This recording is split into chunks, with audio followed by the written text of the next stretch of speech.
attached to a fall and bleeding. So we have approached the scene, we have moved the hazard, so the saw and the branches away from the scene. We have also cleared the bystanders as well. We also have our PPE gear on, our boots, gloves and glasses, and we're just going to approach the patient now. Hello, sir, how are you today? Not good, eh? Not good. Yeah, what's your name? Lan. Okay, it's Louisa and we'll go from the ambulance. Hi. I'm just going to assist that bleeding because it looks quite bad. So patient is breathing and is using full sentences as well. So we're just going to assist the, apply pressure on the wound. So I'm just going to apply pressure on here. Morgan, can I get you to apply pressure and hold it for me? So now I'm just going to do a patch sweep just to see if there's any visible bloods. So what I'm going to do now is I'm just going to pat you down just so I can see if there is any other blood or visible ones that we can see. Just do what you need to do. Okay, so checking the head, you can see that there's no blood. Just move forward for me, please. Checking the spine. Okay, also the legs.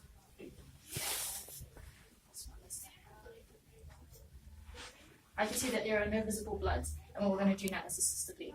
So what I'm going to do is I'm going to clean out the wound and I'm going to bandage it for you. Okay. So cleaning the wound with saline and applying another bandage on. So can you apply pressure, please? Thank you. So when applying the bandage on, we're going to wrap it around and using a twist motion just to keep it nice and tight.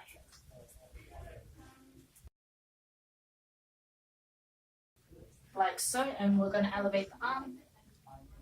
So I can still see that there's visible bleeding. It has leaked through the bandaging. We're going to pop another bandage on. So I'm going to pop another bandage on only because we can see the blood. So Morgan, can I get you to apply pressure again? Thank you.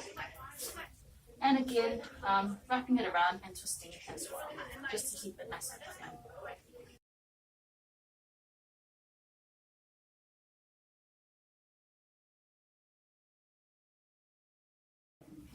And we're just going to elevate the arm again. So the bandages are not working, so we're just going to apply a tourniquet just to stop the bleeding. So what I'm going to do now, because we can still see the blood leaking through, we're just going to apply a tourniquet on here. It's going to feel quite uncomfortable as well. So with the tourniquet as well, it needs to be 10 centimeters away from the wound and not on any joints as well.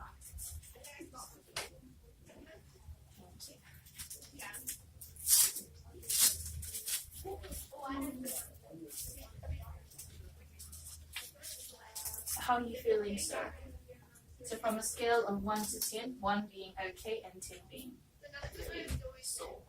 Probably a 7 at the moment. Okay. So with the tourniquet, you twist it till it's tight and pop it in the adapter. So the time is 12:58, and we're going to pop that on there as well. So we do this so we know what time the tourniquet was on, as well as we won't be taking it off until we get to the hospital. So I'm going to put your hand on the ladder just to elevate it as well. Before I do that, I'm going to check the wound, see if it's bleeding.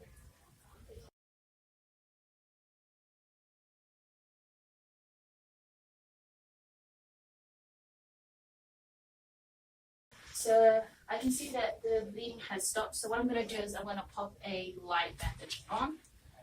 So if the bleeding was still going, we would have put another tourniquet on top of the first one, just above the first one. So looking at your please. And like again, we're just going to wrap it around lightly. And now we're going to elevate the arm. So I'm just going to get you to pop it on the lever. So what I'm going to do now is I'm going to do a trauma sweep. So with this, I'm just going to pat you down again. Just let me know where it hurts, okay? Okay. Thank you. So just patting down the patient. Oh, a little bit sore back there. Okay. The back of my neck. Yeah. So I'm going to pop a C-collar on. So how far did you fall, sir? Can you see where I cut the branch? Oh, that's quite high. It's just up there and I slipped. Yeah. Okay, so I'm going to pop a C-collar on. Just because of the height distance, which was 2 meters. So how we measure this is from the collarbone to the jawline. So, and also measuring the sizing on the C collar. Can I get you to hold his head steady for me, please? Sweet. So, Lan, can I get you to move forward as far as you can, just so I can pop the C collar on? Thank you. So, complications with the C collar, if it's too tight, it can cause incorrect alignment, as well. It decreases venous return. Also, can lead to increased intracranial pressure as well. Just thank you. Just go back. And also, just don't move your head out as much, just because you might have another abrasion, or like you might worsen your neck as well. Okay. So what I'm going to do now is continue the trauma sweep. Also with that, Morgan, can you put the oxygen on as well? So can you run it at 4 liters, please? So moving forward again, checking the spine. Does anything hurt there, sir? No. So, can I get you to breathe in? And again, sir. So breathe in again. Thank you. Anything hurt? Yep, there. Oh. So we're just going to take this off. So just take distal pulse. So I can feel that there is a distal pulse on there. So it's not life-threatening, and we'll come back to the fracture as well. So continuing to sweep again.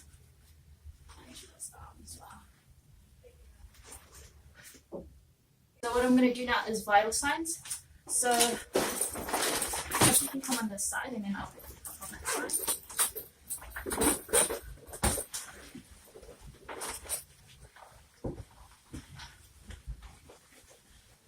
So how's the pain feeling, sir?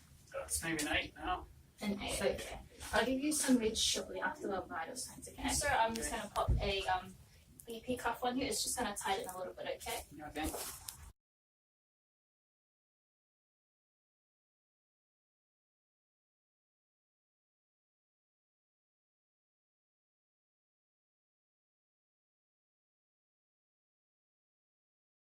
So his blood pressure is 130/70. So the normal systolic range would be around 90 to 140. So he's just within the range.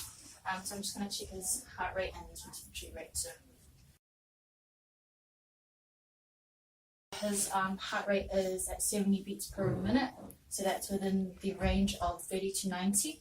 As well as his respiratory rate is just above the 12 to 20 mark, which is at 24. So, sir, I'm just going to check your chest, okay, just to see if there's any popping or wheezing noises. So, I need you to take big, deep breaths in and out.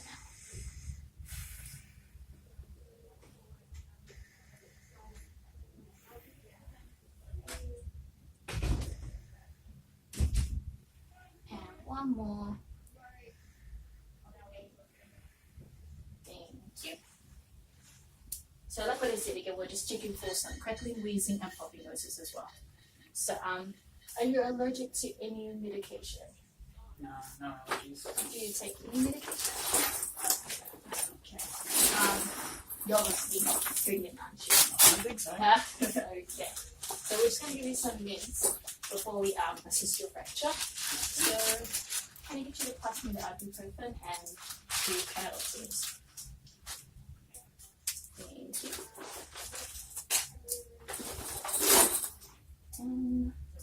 Morgan, can I get you to do a date check, please, and the medication too?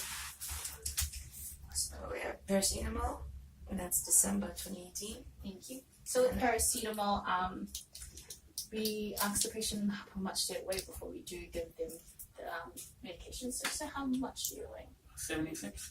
Okay, so the patient is under 80 kgs, so we can give them 2 tablets, which is 1 gram. So paracetamol. And this is ibuprofen, it's December 2018.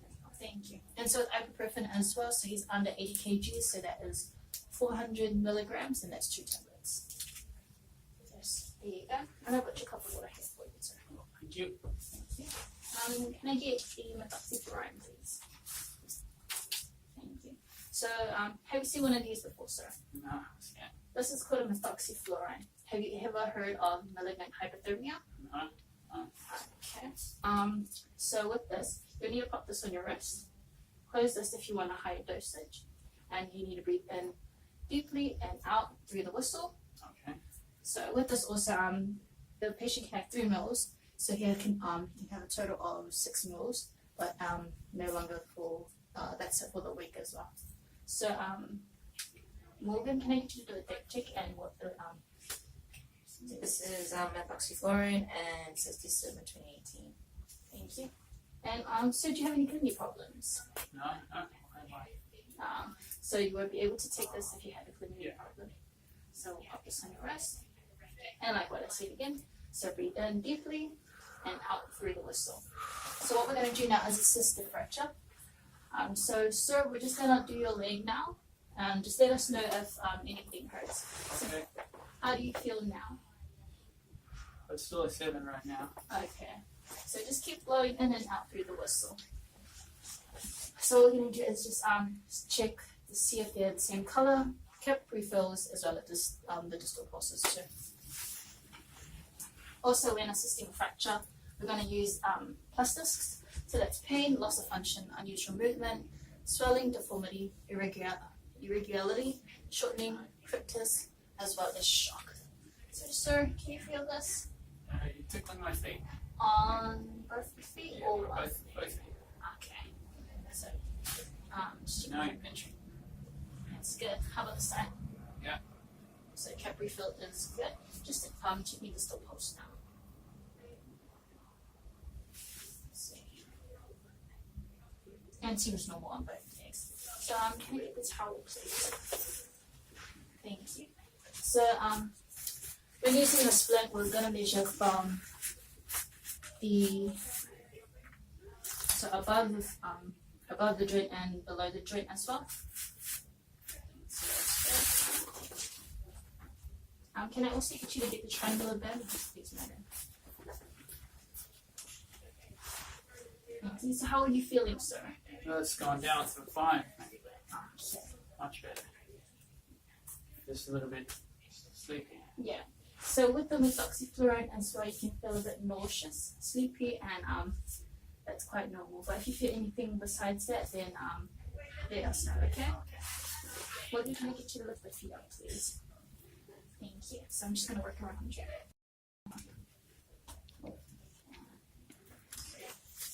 So we can just tie it on the feet. So after tying the splint, we're just gonna reassess the leg as well as other symptoms too.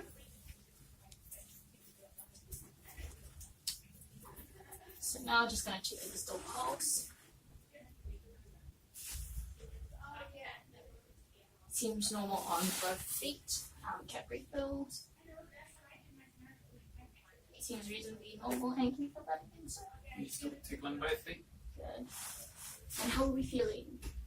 Yeah, it's a little sleepy, but the pain's gone down a lot. Okay, so that's awesome. So when transferring the patient, we're going to use a backboard as well as a stretcher and transport them to the hospital.